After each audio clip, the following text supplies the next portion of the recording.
جاتے ہوئے سال میں ماہ ذی الحجہ کی آخری تاریخ 29 یا 30 ہو 2 رکعت نفل یا ظہر یا مغرب کے بعد پڑھ لیں اور اس دعا کو 7 مرتبہ پڑھ لیں. اللہ تعالیٰ آپ کی جان مال اولاد کی حفاظت فرمائے گا.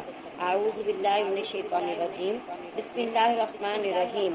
اللہم عملت من عمل فی هذه السنة مما نحیتنی ونسیت ولن تنسه علمت عنی بقدرتک علی قربتی ودعوتنی للتوبة بعد جرمی علیک اللہم انی اتوب الیک واستغفرک منها یا غفور فاغفر لی ما عملت من عمل ترضاه عنی واتنی علیہ التوبة فتقبله منی ولا تقطعوا رجائی عظیم الرجاء اللہم ارزقنی خیر هذه السنة وقنی فتنتها برحمتک یا ارحم الراحمین. آمین.